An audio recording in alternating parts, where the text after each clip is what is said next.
할렐루야. 오늘 본문 말씀을 중심으로 언약궤를 성전으로 이런 제목 가지고 말씀을 드리려고 합니다. 솔로몬이 성전을 공사하고 7년의 세월이 지나서 마침내 성전을 완공하게 되어집니다. 그리고 그 성전의 기물들을 안치하는 중에 언약궤를 옮겨서 안치하는 내용이 오늘 본문에 기록이 되어 있습니다. 언약궤는 일명 증거궤라고도 하고 혹은 법궤라고도 부릅니다. 그리고 이것은 네모로 되어 있는 상자이죠. 궤라고 표현했는데 좀 더 쉽게 풀이를 하면 상자입니다. 네모로 된 직사각형의 상자로 되어져 있는 그런 궤입니다. 이 언약궤는 하나님과 또 이스라엘이 맺은 계약의 표로 성막의 지성소에 안치를 했던 것입니다. 그리고 이 언약궤는 자귀나무로 만들었고 황금으로 입힌 궤였습니다. 이것은 하나님의 임재를 상징하는 것이었고 또 그 안에는 제사장 아론의 지팡이, 만나를 담은 항아리, 그리고 십계명을 새긴 석판이 들어 있었습니다. 오늘 이 본문의 마지막 부분을 보면 이 모세가 호렙에서 그 안에 넣은 두 돌판만 있다, 이렇게 말씀을 하고 있습니다. 솔로몬이 이 언약궤를 성전에 왜 안치하려고 하는가? 성전의 가장 중요한 목적은 하나님께 예배하는 것입니다. 하나님의 임재의 상징인 이 법궤, 증거궤, 언약궤, 이것을 설치하지 아니하고는 예배라고 할 수 없는 그런 것이기 때문에 이 법궤를 안치하는, 언약궤를 안치하는 것은 굉장히 중요하다. 하나님과 우리와의 관계는 어떤 관계냐? 또 우리가 누구에게 예배를 하느냐? 우리가 예배를 하면 하나님은 어떻게 우리 가운데 오시는가? 하는 이런 등등의 의미가 담겨져 있는 언약궤이기 때문에 이 언약궤를 설치하는 것은 다른 어떤 것보다 중요한 그런 의미가 있는 것이죠. 그리고 솔로몬이 이런 언약궤, 증거궤, 이 법궤를 설치하면서 그가 가지고 있는 하나님 중심의 신앙, 하나님을 철저히 중심에서 살아가겠고 하나님을 중심에서 통치하겠고 하는 그런 의미가 담겨져 있는 것이죠. 솔로몬은 이스라엘의 이 부흥이, 신앙 부흥이 자기에게뿐만 아니라 그것은 온 이스라엘의 신앙 부흥이 되기를 간절히 소망을 했습니다. 그래서 이 성전을 완공하고 이 언약궤, 이 증거궤, 이 법궤를 안치하게 되어지는 겁니다. 철저히 하나님 중심으로 살겠다. 철저히 하나님 중심으로 통치하겠다고 하는 신앙 선언이고 또 그것은 이 솔로몬의 신앙의 부흥이라고 그렇게 말씀할 수 있고 다시 말씀드리면 이스라엘의 신앙 선언과 이스라엘의 신앙 부흥을 솔로몬은 간절히 기대하고 있습니다. 성전을 건축하고 언약궤를 옮겨서 안치하는 것은 당연한 것임에도 불구하고 그런 신앙의 의미와 의지를 분명히 하고 하는 것과 또 그렇게 하지 않는 것은 실로 엄청난 그런 차이가 있는 것이죠.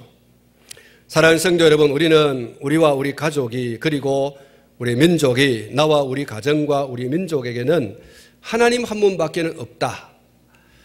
오직 하나님 한 분만을 믿고 의지하는 것이 나와 우리 가정과 우리 민족의 신앙이다, 그렇게 확실히 선언할 때 나와 우리와 우리 가정과 우리 민족의 평화와 번영은 하나님께서 확실히 책임져 주실 줄로 믿습니다. 그러므로 우리는 이런 신앙 선언이 반드시 요구되어집니다. 양날이 걸치지 않기를 바랍니다. 우리는 결코 두 주인을 섬기는 사람들이 되어서는 안 될 줄 압니다. 삼위일체 하나님만 섬기는 이 신앙의 색깔이 선명하고 또 이것은 변함이 없는 그런 것이 되어야 할 것입니다. 이것을 선언하는 것이 신앙 부흥입니다. 하나님 한 분만 섬기겠다. 어떤 일이 있어도 하나님을 중심에서 살겠다. 여러분, 이런 신앙의 선언, 이런 신앙의 부흥, 오늘 저와 여러분의 것이 될 수 있기를 축복합니다. 솔로몬의 이 신앙 선언은 이스라엘의 신앙 부흥으로 이어졌고 하나님께서 주시는 평화로 이어졌습니다. 그리고 또 한 가지 중요한 이 사실은 이 법궤 속에 들어져 있는 이 세 가지, 오늘 본문에는 한 가지밖에 없습니다만은 이 세 가지는 굉장히 중요한 그런 의미를 가지고 있습니다. 법궤 속에 들어져 있는 것이 제사장 아론의 상난 지팡이와 또 만나를 담은 항아리와 십계명이라고 했는데 이것이 가지는 그 신학적인 의미가 굉장히 중요한 부분입니다. 이 세 가지는 모두가 다 예수 그리스도를 상징하는 것입니다. 할렐루야. 모두가 다 예수 그리스도를 상징하는, 아론의 상난 지팡이도 그러하고 만나를 담은 항아리도 그러하고 또 이 십계명이 새겨져 있는 이 석판이 또한 그렇습니다. 이것이 다 예수 그리스도를 상징하는 것이죠. 예수님께서 요한복음 14장 6절 말씀에서 이렇게 말씀합니다. 예수께서 가라사대 내가 곧 길이요 진리요 생명이니. 할렐루야. 한번 따라하겠습니다. 내가 곧 길이요 진리요 생명이니. 할렐루야. 내가 곧 길이요 진리요 생명이다 그랬습니다. 아론의 상난 지팡이는 주로 길을 인도하고 방향을 가리키는 데 사용되어집니다. 예수 그리스도가 길이라고 했지 않습니까? 이 지팡이는 그런 의미가 담겨져 있습니다. 예수 그리스도는 우리 인생의 바른 방향을 지시하는 그런 길입니다. 예수 그리스도가 우리의 삶에 또 우리의 영혼에 유일한 바른 길로 가게 하는 그런 분이신 것을 믿습니다. 예수님이 지팡이예요. 예수님을 바라보면 우리 인생의 행복이 보입니다. 예수님을 바라보면 내 인생의 행복이 보입니다. 그렇습니다. 예수님이 진정으로 우리의 길이십니다. 예수님은 만나를 담은 항아리와 같습니다. 예수님은 만나입니다. 예수님은 자기를 가리켜서 생명의 떡이라고 했지 않습니까? 우리가 성찬식을 할 때마다 예수님을 기억하고 또 예수님의 그 죽으심을 기념하지 않습니까? 성찬에 있어서 중요한 것은 포도주와 떡입니다. 이 포도주와 떡은 예수 그리스도를 상징하는 것이라고 했지 않습니까? 예수님의 찢어주신 살, 예수님의 흘려주신 피, 이 살과 피, 떡과 포도주는 예수님이 생명이라는 거예요. 예수님의 죽으심에 참여하는 자가 영원한 생명을 얻는 자가 될 줄로 믿습니다. 예수님이 당신의 생명을 우리에게 주신 거죠. 그래서 예수님은 영원한 우리의 만나이십니다. 여러분, 이스라엘 백성들이 광야에서 먹은 그 만나는 먹고 난 뒤에 없어졌습니다. 그러나 예수 그리스도는 우리에게 영원한 생명이 있습니다. 한번 먹음으로써 영원한 생명을 공급하시는 그 생명이죠. 이 만나를 담은 항아리 속에 있는 이 만나, 신약의 예수 그리스도께서 우리의 영원한 생명을 공급하시는 떡이 될 것을 예시하고 또 상징하는 그런 의미가 있습니다. 예수 그리스도야말로 영원한 생명의 떡이다. 이것을 이 만나를 담은 항아리 속에 있는 이 만나를 통해서 계시하여 주시고요. 그리고 예수님을 이 십계명에 새겨져 있는 석판, 말씀, 하나님의 말씀이죠. 예수님은 말씀입니다. 요한복음에서 말씀이 육신이 되어 우리 가운데 거하셨다고 했지 않습니까? 예수님은 진정한 말씀입니다. 그리고 그것은 진리입니다. 예수님이 그랬습니다. 내가 길이고 내가 진리고 내가 생명이다. 예수 그리스도 외에는 우리의 진정한 길이 없고 예수 그리스도 외에는 우리에게 영원한 생명을 공급하는 이 없고 예수 그리스도 외에는 진리가 없는 줄로 믿습니다. 예수님이 길이고 예수님이 생명이고 예수님이 진리이십니다. 우리가 이 안에 온전히 머물러 있어야 할 줄로 믿습니다. 영적 가나안인 저 천성을 향해서 우리는 인생의 이 광야길을 예수님만 바라보고 예수님을 붙들고 예수님을 의지하고 예수님 안에서 우리가 한 걸음 한 걸음 흐트러짐 없이 곁길로 감이 없이 바로 걸어갈 수 있는 그런 성도가 되어지기를 축원합니다. 예수님 잃어버리면 우린 길을 잃어버립니다. 예수님 잃어버리면 생명을 잃어버립니다. 예수를 잃어버리면 우리는 말씀을 잃어버립니다. 진리를 잃어버립니다.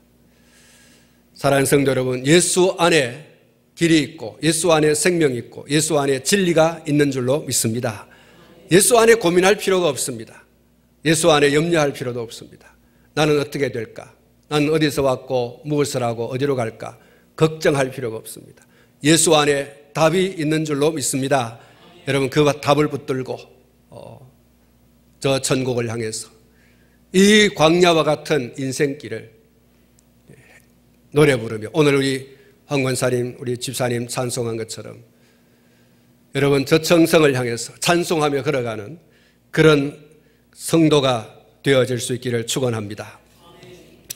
그리고 마지막으로 중요한 것은 이 언약궤를 운반하는 그런 내용이 오늘 본문에 소개되고 있는데요.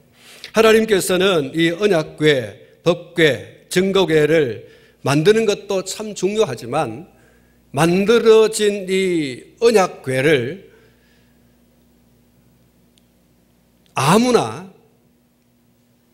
아무렇게나 그렇게 옮기고 취급해서는 안 된다라고 하는 것을 분명히 하셨습니다. 정한 사람, 정한 방법대로 이 법궤, 이 언약궤는 옮겨져야 하는 것이다. 여러분 성막 안에 이 언약궤가 안치되어지고 이것은 고정되어질 수가 없었어요. 이것은 출애굽하고 난 이후 시내산에서 석판을 받고 그리고 성막을 만들고 그리고 가나안에 들어가기까지 이 성막은 계속 이동할 수밖에 없었어요. 근데 이동하면서 조심해야 된다는 거예요. 절대로 아무나 이것을 아무렇게나 그렇게 옮겨서는 안 되는 것이다. 반드시 정한 사람이 정한 방법대로 이것을 옮겨야 된다. 이렇게 말씀을 하셨습니다. 그렇게 하지 않으면 화가 있다 그랬어요.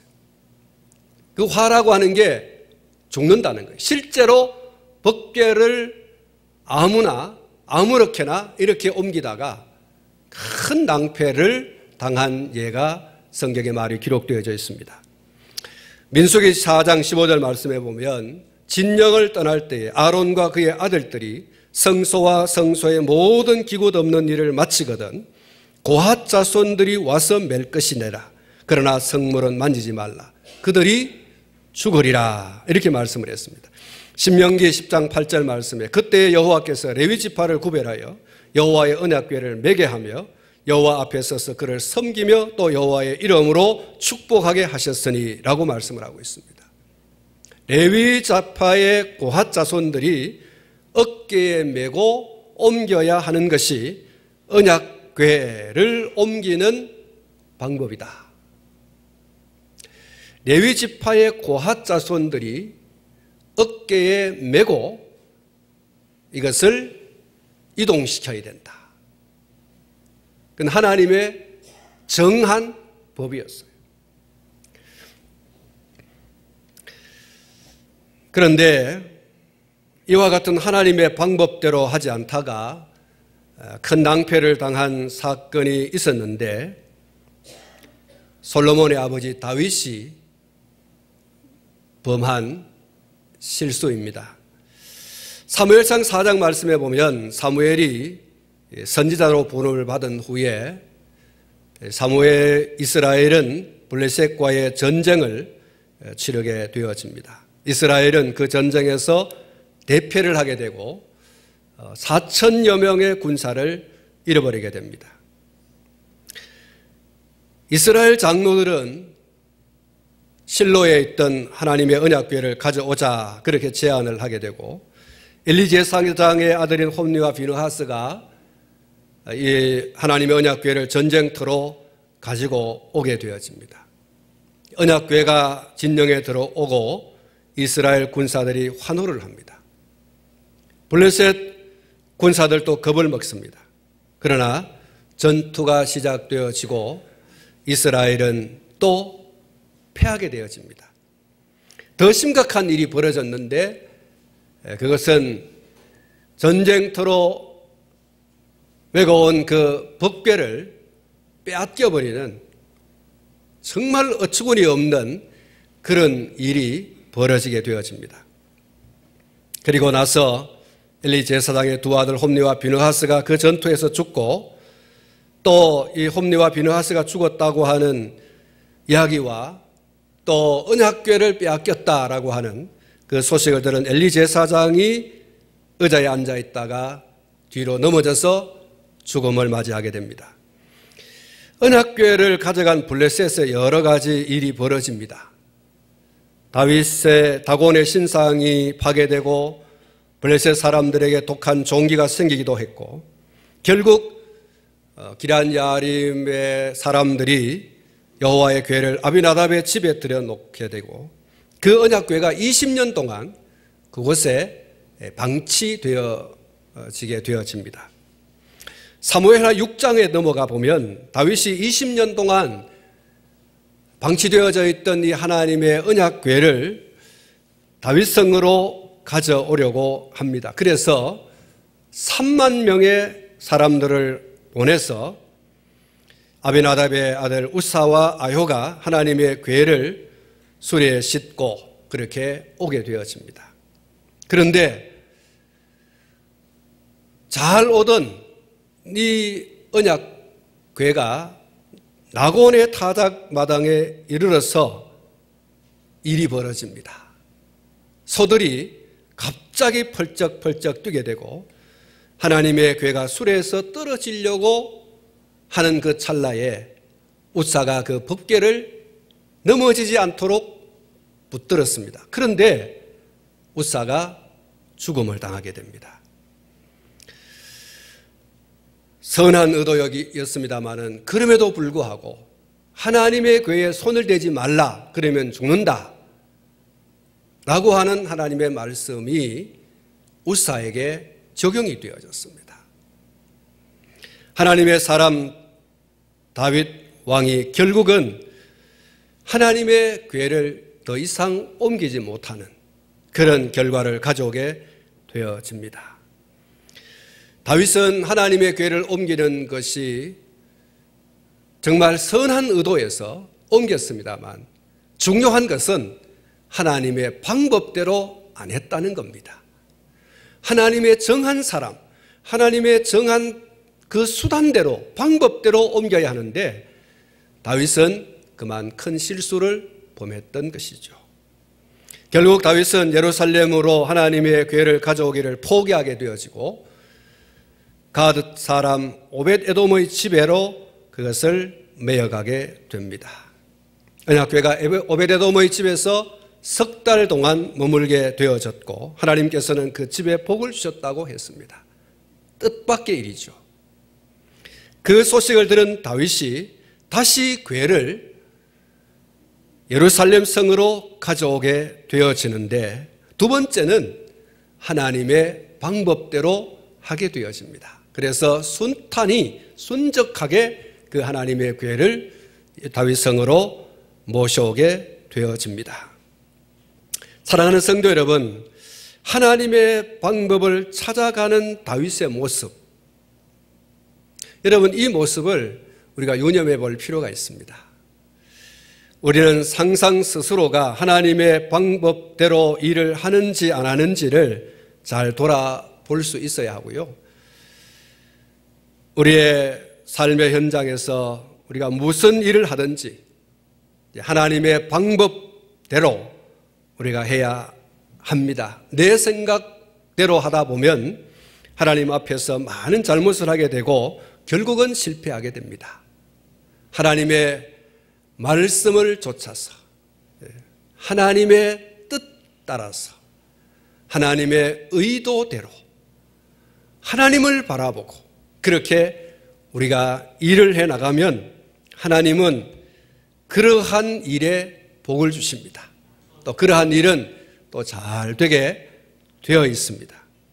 그러나 우리가 주의 일을 하다가 보면 또 삶을 살아가다 보면 실수할 수도 있습니다. 내가 너무 앞서서 하나님은 뒷전일 수도 있어요. 하나님이 원하시는 대로 안 할 수도 있습니다. 여러분 그때에 하나님의 말씀대로 하나님의 방법대로 하는 사람이 복을 받는 것을 보고 깨달아야 되는 거예요. 다윗의 장점은 그거예요.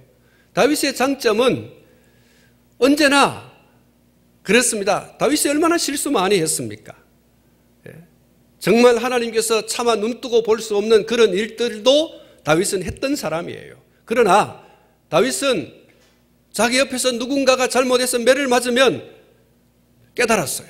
아, 하나님의 말씀대로 하나님의 방법대로 하나님의 뜻대로 하지 않으면 매를 맞는구나 라고 하는 것을 딱 깨닫고 아이고야 내가 하나님의 말씀대로 안 했구나, 내가 하나님의 뜻대로 안 했구나. 그래서 빨리 깨닫고 회개했어요.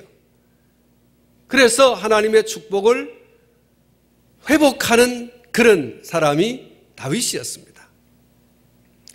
오베데돔의 집에 머물러 있는 하나님의 궤가 머물러 있는 동안에 그 집에 복을 내리는 것을 바라보면서 그는 왜 실패했던가 이것을 깨닫게 되어지고 말씀으로 돌아가서 하나님의 방법대로 법궤를 옮김으로 그는 하나님의 은혜와 복을 회복하는 그런 축복을 누리는 사람이 되어졌습니다.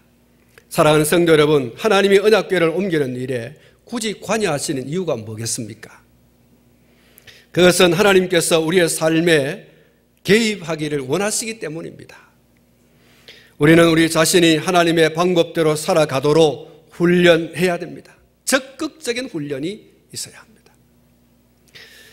하나님께서 굉장히 까다로운 분으로 오해해서는 안 됩니다. 작은 것 하나라도 하나님의 방법대로 하나님의 말씀대로 순종하고 따라야지만 큰 것에도 순종하고 따를 수가 있습니다. 작은 것 하나라도 우리가 늘 돌아보면서 말씀대로 하나님의 뜻대로 하나님을 바라보고 그렇게 하는 적극적인 훈련이 우리에게 요구되어집니다. 늘 말씀에 의지해서 말씀대로 순종해서 사는 오늘 저와 여러분이 될 수 있기를 축복합니다. 그러면 하나님께서 틀림없이 평화를 주시고 틀림없이 하나님께서 놀라운 은혜를 허락하여 주시는 줄로 믿습니다. 솔로몬이 이 법궤를 안치하는 데 있어서 레위 사람들이 그리고 그 사람들이 어깨에 그것을 메고 궤에 고리를 달아서 막대기를 쭉 끼워서 양쪽에서 메고 가도록 이렇게 하는데 이것을 꼭 그대로 했습니다. 그러니까 순적하게 이것을 안치할 수 있었고 또 성전에서 예배를 드리고 그 나라는 부흥하는 나라로 그 나라는 평화의 나라로 솔로몬은 태평성대한 나라의 왕으로 그렇게 재임을 할 수 있게 되어진 것이죠. 솔로몬과 그의 가정에 하나님의 복이 임했던 것입니다. 사랑하는 성도 여러분, 불편할 수도 있어요. 귀찮을 수도 있어요. 그러나 법대로, 말씀대로 그것이 굉장히 중요합니다. 사랑하는 성도 여러분, 아까 다윗이 법궤를 기럇 야림에서 다윗성으로 옮기는 과정 속에서 잘못한 부분을 이야기했습니다. 여러분, 다윗이 옮기려고 하는 그 방법이 굉장히 쉽습니다. 수레에 싣고 그것을 소가 끌고 가는 굉장히 쉽지 않습니까? 굉장히 쉬워요. 그런데 그게 하나님의 방법이 아니라는 거예요. 여러분, 굉장히 작은 부분이지만 그렇게 해야 된다는 거예요. 사랑하는 성도 여러분, 말씀대로 사는 것이 때로는 힘이 들고 귀찮기도 하고 어렵기도 하고 복잡하기도 하고 그렇습니다. 그러나 그렇게 하는 것이 우리에게 복입니다. 그렇게 하는 것이 우리에게 은혜인 줄로 믿습니다. 나와 내 가정이 하나님 앞에 큰 복을 누릴 수 있는가? 말씀 붙들고 하나님을 바라보고 그렇게 나가면 여러분, 우리의 삶에 하나님의 큰 은혜와 복이 있는 줄 믿고 그렇게 할 수 있기를 축원합니다.